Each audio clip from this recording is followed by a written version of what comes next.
السلام عليكم، عدنا إليكم من جديد ومعادنا النهاردة مع فيديو جديد وإن شاء الله فيديو يعجبكم.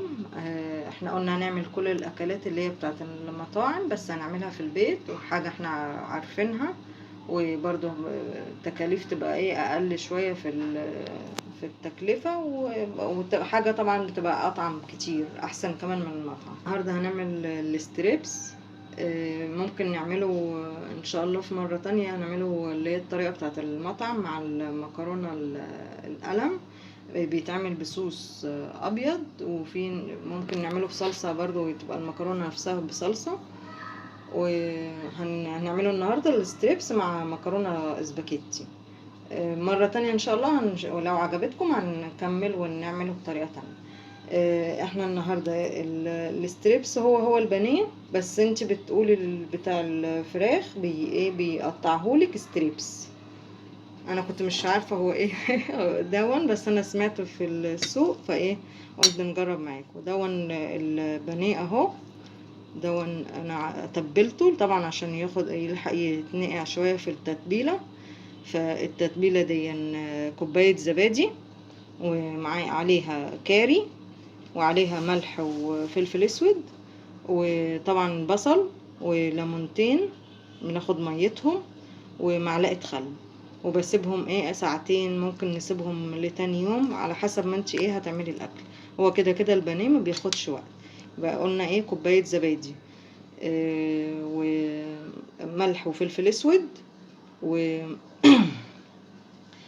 كاري معلقة صغيرة، وممكن تحطي اي بهارات انت تحبيها برضو عادي، كل حاجة بتدي طعم. مع قلنا البصل وليمون وخل، كل واحد برضو حسب الكمية ايه اللي بيعملها.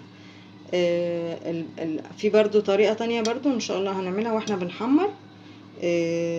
مش هنحمره في بيض بس، لا هنحط البيضة ونحط عليها كوباية زبادي تاني، وطبعا البهارات بتاعتنا واللي هو الكاري، وفي بهارات فراخ ممكن نحط منها سنة بسيطة، وملح وفلفل اسود. وبعد كده برضو السر برضو في ايه، كان ايه انا جايبه بقسماط. ده بقسماط انا طحناه، نطحنه بالمطحنه، ممكن ندقه ايه اللي يعجبك واللي يريحك اللي نعمله. ده البقسماط انا يبقى هنحط الستريبس في البيض بالزبادي. لو مفيش زبادي ممكن تحط شويه لبن صغيرين ونضربهم ونحطه في الايه، يبقى هنتبل الستريبس في البيض، وبعد كده نحطه في الايه في البقسماط ده انا بحط له شويه ملح. لو انت عندك بهارات توم او بهارات بصل بنحطه برد عليه، واقلبه شويه، وبعد كده ايه نبدا نحمره في الزيت. وهتشوفي هتجربوها بالطريقه دي ان شاء الله تعجبكم، وهتلاقيها احلى كتير، وهتاكلي ستريبس في البيت احلى من المطعم بكتير.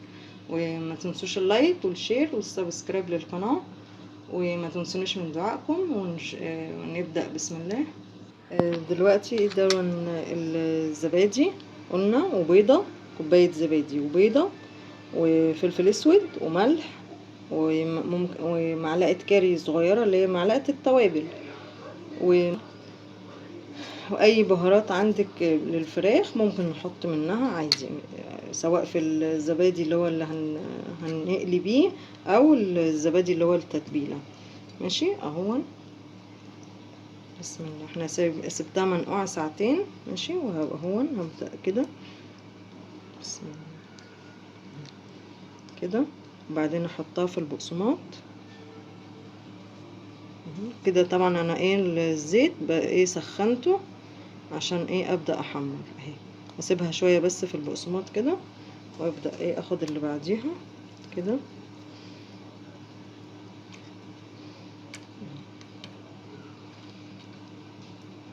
وهتاكلي احلى ستريبس معمول في البيت.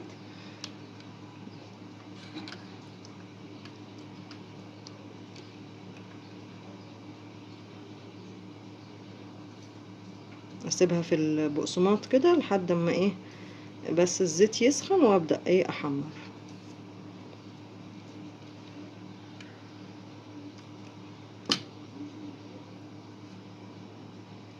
ممكن نعمل الطريقة دي برضو، نعمل بيها الفراخ، نعمل بيها البانيه، اي حاجة عندك بتبقى هي دي الخلطة السرية بتاعت المطعم.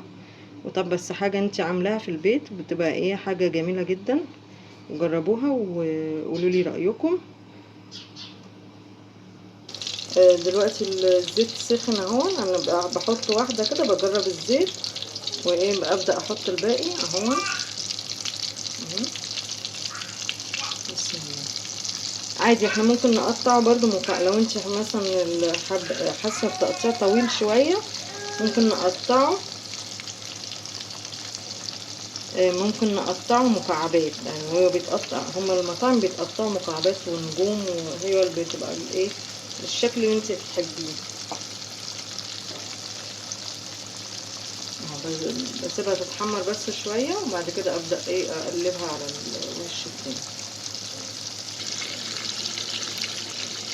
ودلوقتي دي اتحمرت اهيت على الناحيه التانيه، وقلبتها. وايه في مكان فاضي ممكن احط فيه واحده كمان اهو.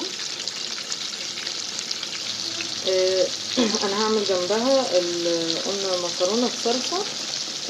في برضو اضافه بسيطه بنحطها في الصلصه بتاعت المكرونه. بضرب مع الطماطم فلفل رومي، او لو انت حابه فلفل حراق برضو، ده بيدي طعم جميل جدا. وفي برضو اللي هو الفلفل اللي هو الاحمر، اللي هو بيديني طعم البابريكا الطبيعيه، اللي هي طبيعيه جدا جدا، فبيديني طعم جميل جدا في المكرونه.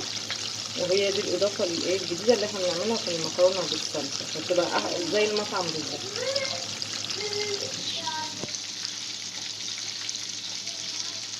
ده شكلها بعد ما اتحمرت.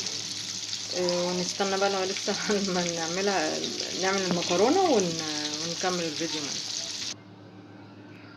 معانا. دلوقتي ده شكلها بعد ما اتحمرت وصفيناها من الزيت. ما تنسوش اللايك والشير والسبسكرايب للقناة. وانتي بتقطعيها برضو زي ما تحبي، عادي ممكن نقطعها مكعبات صغيرة برضو، بتقولي للراجل، او انتي لو انتي مش عاجبك تقطيعه بتقطعها انتي بالسكينة، وسهلة جدا ومتاخدش وقت في التسوية. ومتنسوش اللايك والشير والسبسكرايب للقناة، ونشوفكم ان شاء الله في فيديوهات جديدة، والسلام عليكم.